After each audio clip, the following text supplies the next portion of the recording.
Woo, Ryan Nugent-Hopkins is getting frustrated with the constant turnover in the Edmonton Oilers coaching department. The Oilers hired Dave Tippett as their new head coach on May 28th, replacing interim boss Ken Hitchcock, who stepped behind the bench after Todd McLellan was fired in late November. Tippett will be the 8th coach in 9 seasons for Nugent-Hopkins, the first overall draft pick by the Oilers in 2011, and the longest-serving Oiler on the roster. That is a heck of a lot of coaches.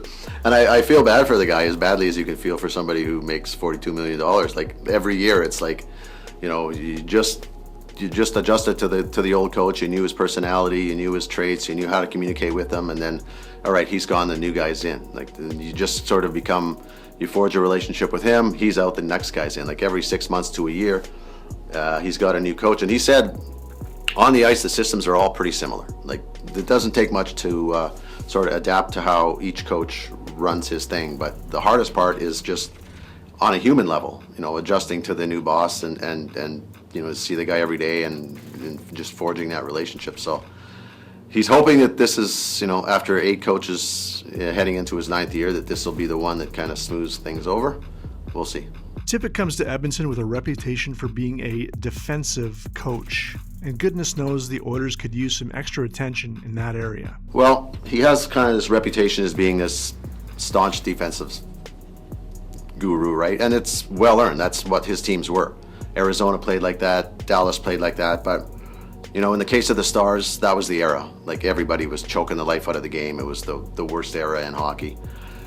In Arizona, towards the end of it, he just didn't have a very good roster. He had to play like that out of necessity. To his credit, he squeezed everything he could out of, a really bad roster in Arizona and what he did in Dallas. But Hitchcock, he's kind of similar to Hitchcock in a sense that Hitch also preaches defense and is also really hard on the guys, but Hitch kind of wears off after 3 years, whereas Tippett preaches the same thing, defense and structure, and you gotta protect the puck, and he gets that message across. But he was with one team for 8 years and another team for 7 years, so it kind of suggests that he is able to get his teams to play that way, get the message across without losing the room. And everybody that you talk to who's played for him, including Nugent-Hopkins, who was with him at the World Cup a couple of years ago, says he's a really good guy and a really good communicator. So that's what you need in somebody who's preaching that defensive style. And I don't know if it'll be full-on total defense when you have Connor McDavid and Leon Draisaitl. He knows hockey, he knows the game, he knows what he has in that respect. So I think you'll find more of that happy medium. But to be honest, Edmonton's defense was terrible. Team defense has been terrible over the last 2 years and going back to over the last probably 13. So he's kind of what they need in that position, somebody to get the team to buy in and play that style. Solving the Oilers' woes and seeing improvements and a subsequent rise in the standings goes beyond who stands behind the bench. The moves GM Ken Holland makes will of course be just as key, if not more so, to the Oilers' on-ice performance moving forward. Normally when the Oilers change coaches, there's a big buzz, but ask Nuge. It's happened so often lately that nobody really is too worked up one way or the other.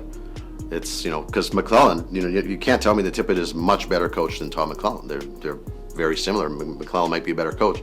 He couldn't get this roster to work. Hitchcock is a Hall of Fame coach. He couldn't get this roster to work in the time that he had. So you bring in another coach for this team and people are like, yeah, we've seen it, 8 coaches in 8 years. Obviously there's more to it than that. So if this thing is going to turn around, it's going to be with the roster and the people who are in place to get the players on the roster. And that's scouting, amateur scouting, pro scouting, player development and all that sort of thing. And Holland, in his time here, is addressing those areas. Like, he's made some pretty significant changes already with Dwayne Sutter and Craig McTavish and Paul Coffey moving out and, bringing in a new coach. So it tells you that he sees the same things that we've been seeing for the last 10 to 13 years, that the inner core of the organization needs to be changed. And that, I think, is probably what people are most excited about in the last little while. And then the next stage of that will be obviously heading into the draft when, his hands are admittedly tied somewhat with the salary cap and not having a lot of players to trade. But we're going to see the beginnings of how he wants to shape this roster and change the Oilers moving forward. And with Tippett coming in, could players such as Sam Gagner and even Tobias Reeder, whose contract is up and who didn't score at all last year for Edmonton, flourish under their old coach, They played for him in Arizona. You never know. Like, Tippett would know the guy. He knows, he saw him when he was effective. He saw the tape last year when he wasn't, and he'll be able to identify what went wrong. And maybe he can sit down and talk to Tobias Rieder and say, what's what. And maybe he believes that he can honestly bring him back to a 12 or 15 goal scorer, which is kind of, what they would need. So it's possible. Like, coaches have players that they like and they have players that they don't like. We saw that with Hitchcock and Ty Ratty. Like, his career just went straight down as soon as Hitchcock came because he had him in St. Louis and didn't like him. So we'll see what happens with Tobias Rieder, but man, he went 0 for the entire season. So re-signing him, I don't know. We could have some fun with that, but you never know, it might work.